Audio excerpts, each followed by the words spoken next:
So I'm back again, this time with my first Bumblebee movie Transformer. In this case, it's Dropkick in his car form. Now, when I say car form, that does mean he doesn't triple change. There is no helicopter mode. There have been quite a few very well-made triple changing versions, but when I made mine, I decided that I just didn't want to make the sacrifices that were required to fit the helicopter mode in. So this is actually his pre-scanning the helicopter form, which wasn't in the movie for very long, and obviously is less memorable or iconic, but that's the version I wanted to build, so that's what I built. Now, I do actually have a helicopter form too that doesn't transform into the car, but I don't have that built in real life. So this is what I'm showing now, and I really like it. I think it's actually a fairly nice car mode here. It is maybe a bit fat, especially compared to Shatter, who I'll show him with in a second. There are some oddities, but I think in general it looks very nice.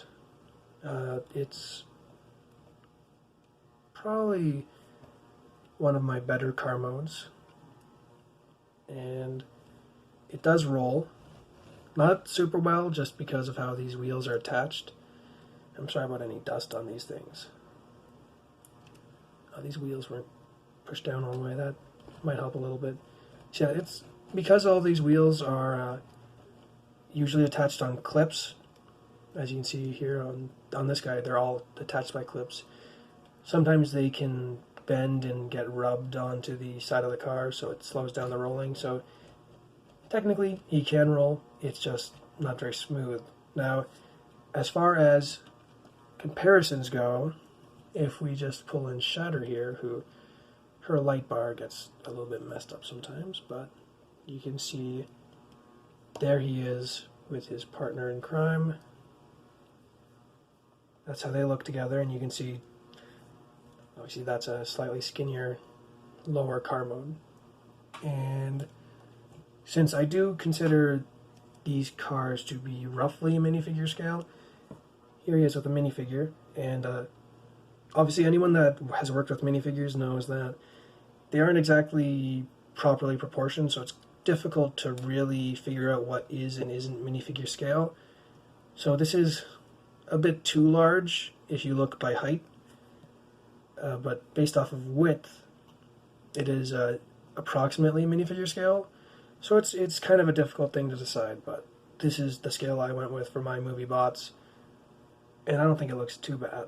So now let's get into transforming Dropkick, and the first thing you're going to want to do is just come to the doors and pull them out. And this is kind of tricky, just because sometimes things can pop off, and it's not the strongest connections. The actual doors themselves are just tiles, so you kind of want to be careful when you're doing it. And then once you've done it, you can just bring it up enough so it's kind of out of the way. Though you might actually want to just fold it back in, actually. Well, no. You don't want to do that. There we go. You want to get it folded. Oh, see, that can happen too. There we go. So you want them clean and out of the way. So then once you have the doors up and out of the way, you can move on to the arms, which are going to do the classic barricade style extension, where it's basically the whole side of the car just coming out on a double joint. Now once you have the arms like that, you can come here to the windshield and actually bring, well no, you can't do that yet actually, sorry about that. Once you've done that, you can come here to the bottom, flip out these little chunks, and then now we're onto the legs. Now from the bottom here, you have these two big old feet, which can come right out. Then you can pull out this blue bit, which definitely isn't his head. And now we can deal with the roof, which will come out slightly enough to free it up. And then you're going to want to bend this whole back section of the car, and it will split. Now, once it's split, then the head can go between it, and it'll be out of the way. And that's about all you can do for this, for now. So now we're onto the legs. And it is kind of getting a bit unwieldy right now, so you can get the arms out of the way. You could also do the arms now, but I'm just going to move on to the legs at the moment. So now, these legs actually just kind of fold over, and that effectively moves the knee joint over to be further apart, since they had to be right against each other for car mode. And it's being a bit tricky right now. Oh geez. Bit of the door just fell off because it's only attached by one stud. See, this in particular likes to fall off because it's a 2x3 and it's only attached by one stud. Anyway, now you have the legs like this, and you can come here and bring out these chunks, which will allow you to fold it down. Now, you want to slide these, I guess they would be fenders, back. And this will allow you to somewhat feed it under this mixel joint. And then this whole bit will actually rotate.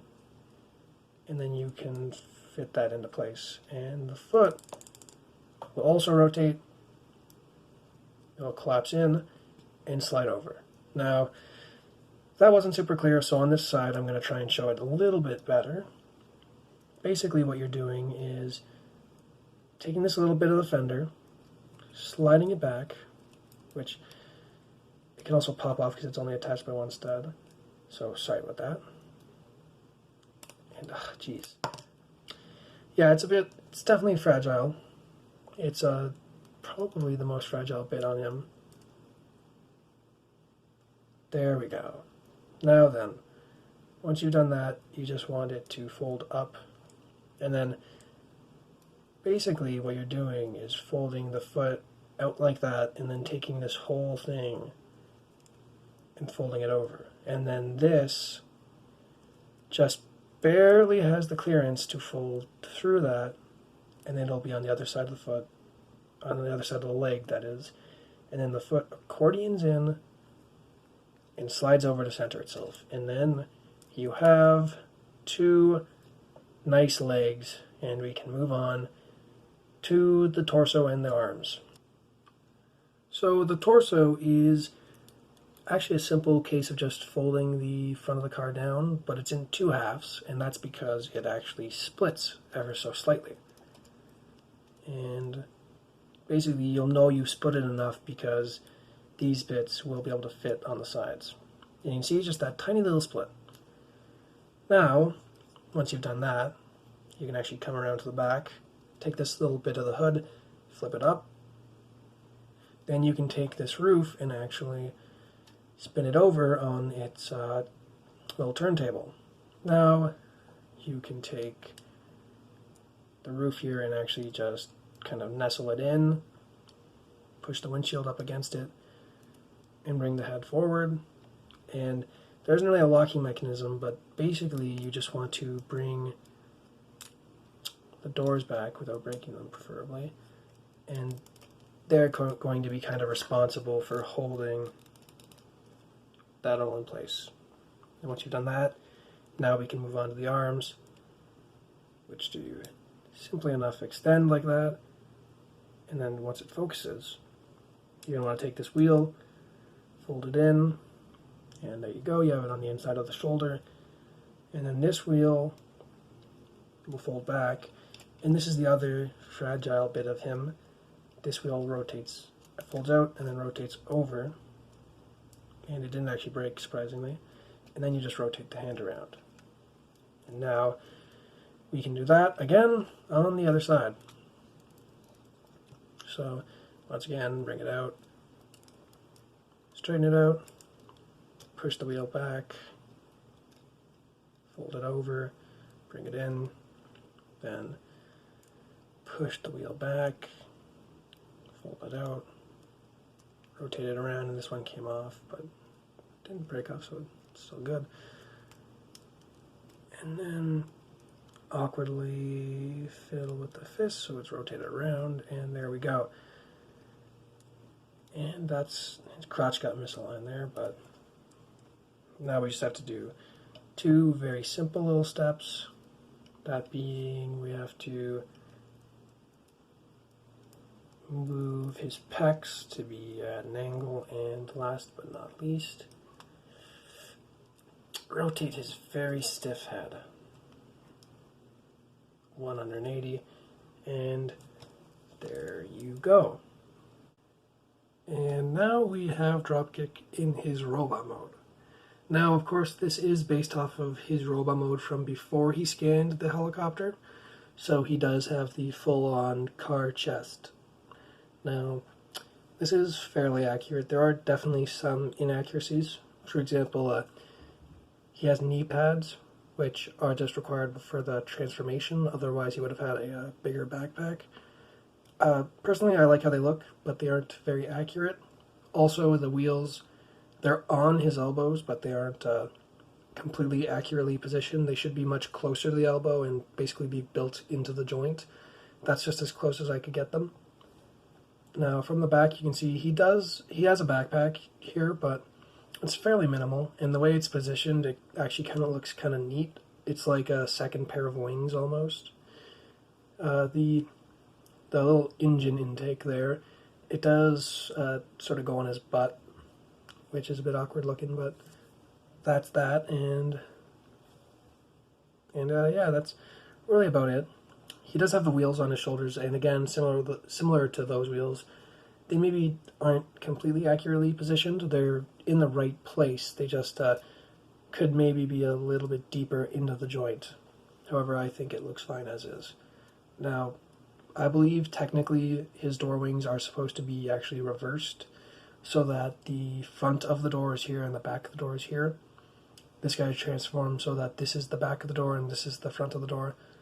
So it's more of a traditional door wing. You can't really tell because it's Lego, so I don't really care that much.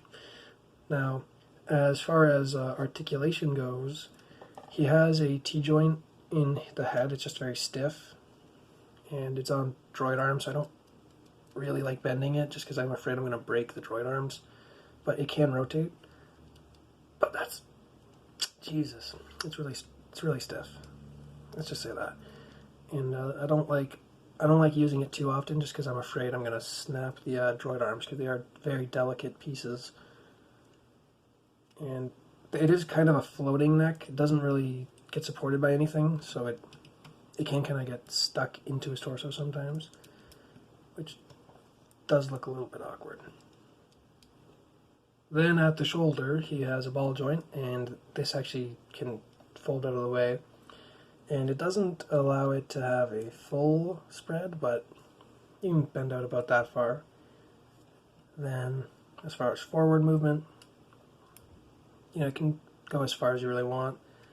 And then the elbow can get about a 90 degree, and then he has a hinge and a swivel at the wrist. It's basically every one of my creations has that.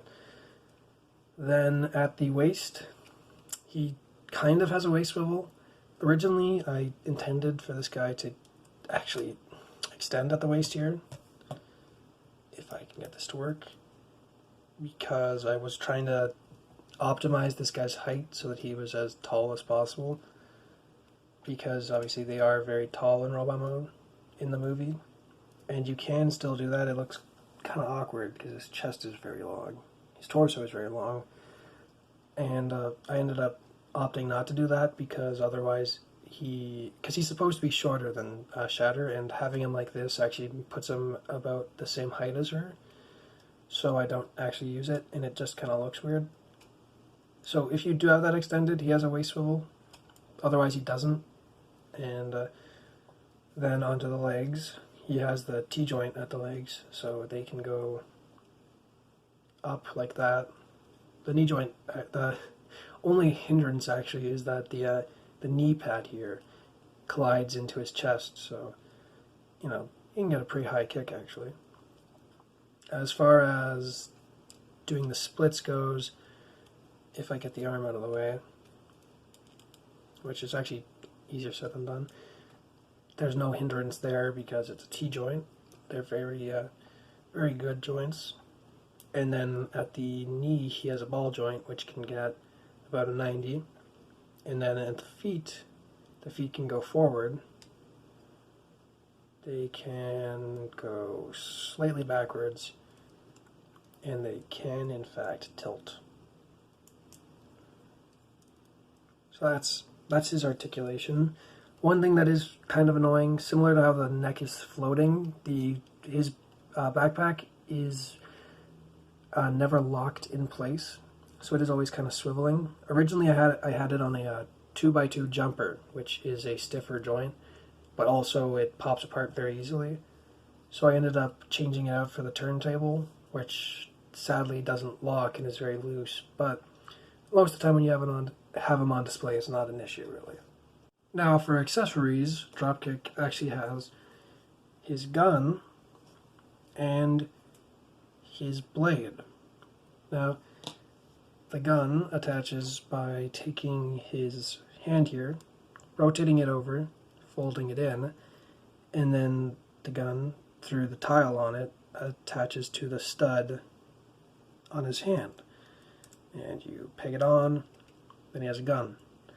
And then his blade here, simply enough, if I don't drop it, has a stud on it, or two studs on it, which can then peg onto the bottom of his wrist, and there you go, you have him all armed up and looking cool. Now, last but not least, for size comparison, I'll bring in a minifigure once again, and you can see he's a decent size. And then a certain car former, just so you can see how he looks next to a car. And he is roughly the same size as this car in his car mode, so that's how he would compare. And let's get that certain somebody out of the way. So that's about it for him. I really like this creation. I've honestly considered a couple times trying to take a similar transformation and rework it to do some kind of generic Autobot carbot in the vein of more G1 or kind of a classic style, because it is a fairly classic transformation, really. The classic front of car chest and the back car legs. I haven't done it yet, but I might still do it, especially because if I'm working on a different character, I can maybe design a slightly different backpack or some less fragile wheels. But I think as Dropkick, this is rather nice, and I do really enjoy him. I also just think he looks quite striking with the blue and the black. And in general, the colors on this guy look very nice, mostly because just Lego has very nice shades of gray and blue that mix very well together. So that's about it for him. Next video will be Shatter.